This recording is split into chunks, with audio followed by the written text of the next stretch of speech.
John Wick Chapter 2. I'm thinking he's back again, except this time his dog's alive. Thank God.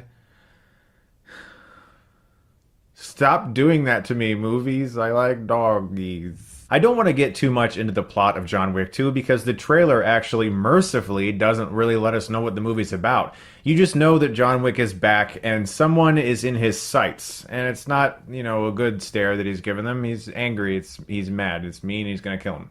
And that's John Wick Chapter 2.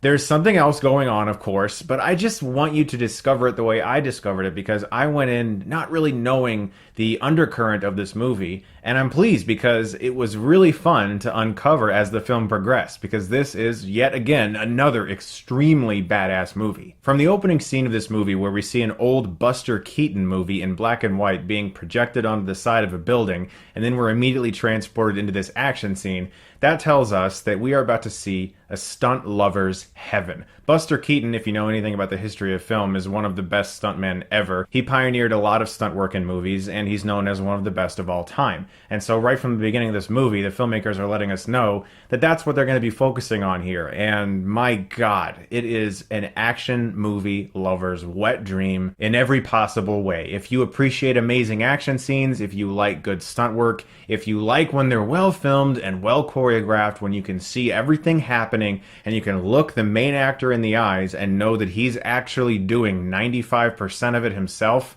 then you are going to love this movie, and I had a total blast with it from start to finish. One of the things that I loved about the first John Wick was the organization that you learn exists in this world that John Wick was once a part of. And it seemed like this really awesome world that was just waiting to bloom and waiting to blossom. And a lot of people commented on that, and you can tell the filmmakers heard that when you watch this film because it really beautifully explores the ins and outs of what is essentially a modern-day mob. John Wick 2 is very much so a modern-day mobster movie. We don't have people sitting in suits behind a desk going, come over here. I'm gonna give you an offer you can't refuse. I'm Marlon Brando. In the first film, you saw the Continental, the hotel where business was not to be conducted. Everything was very sacred there. And in this movie, you get to see that as well as a lot of background politics with the way all of it works.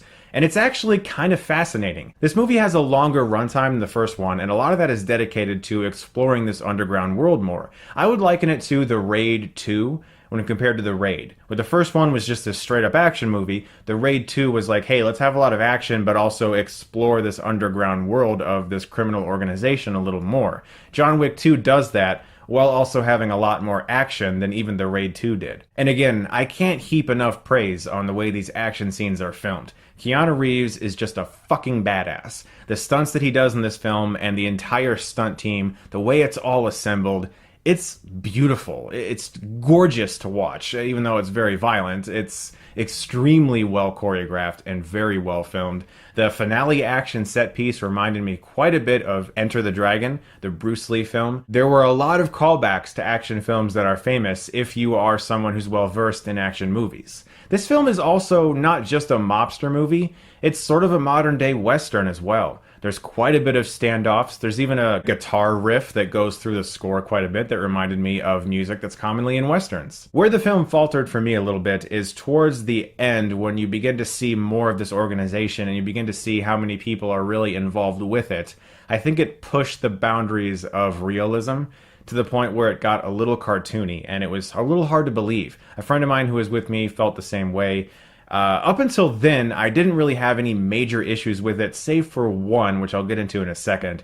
But there's a sequence towards the end of the movie where I just kind of went, no, I don't buy it. Sorry, you lost me there. And that's never a good thing, to be reminded that you're watching a movie when you're kind of locked into the grit of it all and then be like, oh, that was a really big movie moment that I just don't buy. All that being said, John Wick is essentially a guy who has a 100% aim perfect headshot cheat code installed into his brain, so I can't really take it that seriously. And the motivation in the first John Wick was so clear and so streamlined. It was a very emotional motivation for why he goes back into action. In this film, he's kind of forced, and he just sort of has to. He doesn't really have much of a choice. And what makes characters in movies interesting is the choices they make. And when your character is just kind of like, hey, you you got to do this. You just have to. The emotional reason for him being there wasn't as impactful as it was in the first film. All that being said, what they accomplished with the stunt team in this movie and what Keanu Reeves has done with consistently putting forth an absurd amount of effort into his films. And if you don't believe me, look up his combat training video from the first John Wick. It's on YouTube. It'll blow your fucking mind. This guy is so dedicated, and what they've all done is to be praised for one specific reason. Nobody's hanging from a helicopter. Nobody's jumping off of rooftops onto another rooftop. Nobody's, flying through the air at Mach speeds. This is all in-camera, insane, amazing stunt work on the ground, hand-to-hand combat, gung fu. All of this stuff is things that you can do on a very low budget. And the fact that it's so mind-blowing what they can accomplish without doing any of these major superhero-y type stuff, that's to be praised. I'm going to give John Wick Chapter 2 a B+.